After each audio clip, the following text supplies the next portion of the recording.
আসসালামু আলাইকুম রহমতুল্লাহি ওয়া বারাকাতুহু। সম্মানীয় দর্শক, আজকে আলোচনা করব যে কোরবানির সঙ্গে আকিকা দিতে পারবেন কি না।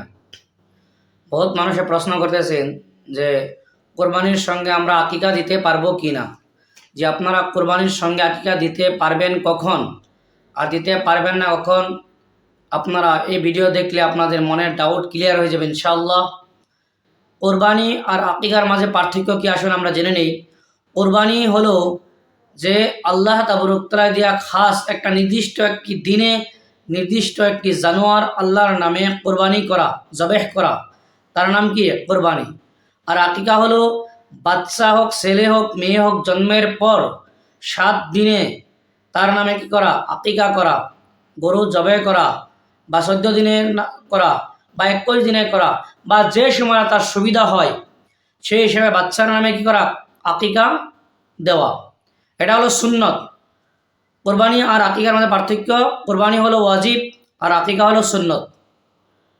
প্রিয় ভাই বোনেরা, এখন আমরা জানব যে আকিকার সঙ্গে আপনি কোরবানি দিতে পারবেন কি না।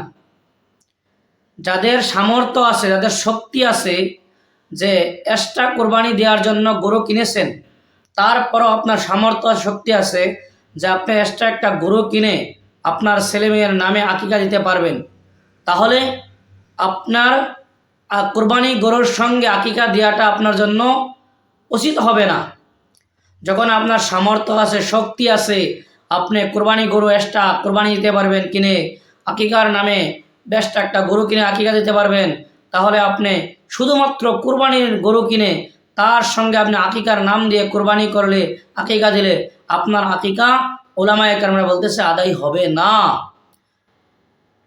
যদি আপনার সামর্থ্য নাই, আপনি একটি কোনো প্রকারে কোরবানি গরু কিনেছেন, আপনার এক্সট্রা হিসাবে আকিকার জন্য গরু কেনার সামর্থ্য নাই, শক্তি নাই, তাহলে আপনি যদি আপনার ছেলেমেয়ের নাম এই কোরবানি গরুর সঙ্গে সামিল করে আকিকার নিয়ত করে দিয়ে দেন, তাহলে আপনার তরফ, ছেলেমেয়ের তরফ থেকে আকিকা আদায় হয়ে যাবে। প্রিয় ভাই বোনেরা, আজকে আমরা কোরবানির সঙ্গে আকিকা দিতে চাই। আজকে আকিকাকে, বাচ্চার জন্য যে আকিকা দেয়, এটাকে ভ্যাকসিনের স্বরূপ বলা হয়েছে। ভ্যাকসিন যেরকম নাকি মানুষ একজনে ভ্যাকসিন লইলে সকল ধরনের বেমার আজারের থেকে নিরাপদ হয়ে যায়, ঠিক তদ্রূপ বাচ্চা ছেলে হোক বা মেয়ে হোক, তিনাদের তরফ থেকে যদি আকিকা দেওয়া হয়, পশু জবাই করা হয়, তাহলে সেই বাচ্চাটা সকল ধরনের আপদ বিপদ থেকে নিরাপদ হয়ে যায়। আমরা সবাই নিজের বাচ্চার তরফ থেকে আকিকা করবো ইনশাআল্লাহ।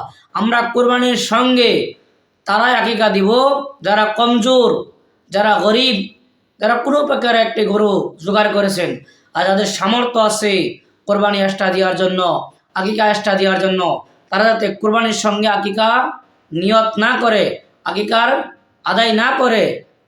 অসংখ্য উলামায়ে কেরাম বলতেছে ধনী মানুষরা যদি কোরবানির গরুর সঙ্গে আকিকার নিয়ত করে আকিকা দেয়, তাহলে তাদের আকিকা আদায় হবে না। প্রিয় ভাই বোনেরা, আসুন আমরা জেনে নেই কোরবানি কত প্রকার। কোরবানি হলো 3 প্রকার। একটি হলো কোরবানি আম, একটি হলো আপনার মান্নতে কোরবানি, একটি হলো কোরবানি আকিকা। প্রথম হলো কোরবানি আম, যেটা আমরা প্রত্যেক বছরে শুধুমাত্র কোরবানি আল্লাহর নামে করবি কোরবানি, সেটা হলো কোরবানি আম। এই কোরবানির গোশত আপনি নিজে খেতে পারবেন, আপনি ধনীকে দিতে পারবেন, গরিবকে দিতে পারবেন, সকলকে দিতে পারবেন আপনি। 2 নম্বর মান্নতের কোরবানি। মান্নত ধনী মানুষও করতে পারে, গরিব মানুষও করতে পারে। যদি ধনী মানুষ করে বা গরিব মানুষের মান্নত করেছে গরু একটা, যে আল্লাহ আমার যদি অমুক কাম পুরা হয়ে যায়, তাহলে আমি এই কোরবানি ঈদে একটি গরু তোমার নামে জবাই করব, মান্নত করেছি আমি। লাগলে ধনী হোক গরিব হোক, এই যে মান্নত করেছে, এই মান্নতের কোরবানি গোশতের একটি টুকরা সে ব্যক্তি খেতে পারবে না এবং মালদারকে দিতে পারবে না। শুধুমাত্র এই মান্নতের কোরবানির গোশতের হক গরিবদেরকে দিতে হবে, গরিবরা পাবে, গরিবদেরকে দিতে হবে, ধনীরা পাবে না, নিজেও খেতে পারবে না। 3 নম্বর, আকিকার সঙ্গে কোরবানি করলে, যারা আকিকার সঙ্গে কোরবানি করতেছেন তারা নিজেও খেতে পারবেন, মালদারকেও দিতে পারবেন, গরিবকেও দিতে পারবেন। আমাদের সমাজে প্রচলিত, মানুষের জবানে উঠে গিয়েছে বলে যে যাদের বাচ্চার নামে আকিকা দেওয়া হয়, যাদের ছেলেমেয়ের নামে আকিকা দেওয়া হয়, গার্জিয়ানে অভিভাবককে কি করবে, আকিকার গোশত খেতে পারবে না। এটা একবারে সরাসরি গলত, মিশা কথা, কোনো হাদিসে নাই। প্রিয় ভাই বোনেরা, আপনি আপনার বাচ্চার নামে আকিকা দিয়েছেন, আপনার ছেলেমেয়ের নামে আকিকা দিয়েছেন, আপনি নিজে সেই গরুর গোশত খেতে পারবেন ইনশাআল্লাহ। আপনি কি করবেন, নিজে সেই গরুর গোশত খেতে পারবেন, কোনো বাধা নেই আপনার। আমরা যারা এখন পর্যন্ত এই মাসলাগুলি জানি না, জানেছি, আমরা বেলেগ আমাদের মুসলিম ভাইদেরকে জানার জন্য সুযোগ করে দিব ইনশাল্লাহ শেয়ারের মাধ্যমে। আপনারা যারা এই ইসলামিক চ্যানেল এখন পর্যন্ত সাবস্ক্রাইব করেন নাই, দয়া করে আপনারা সাবস্ক্রাইব করে দেন এবং ভিডিওতে লাইক করে দেন। আপনারা ভালো থাকুন, সুস্থ থাকুন। আসসালামু আলাইকুম রহমতুল্লাহি ওয়া বারাকাতুহু।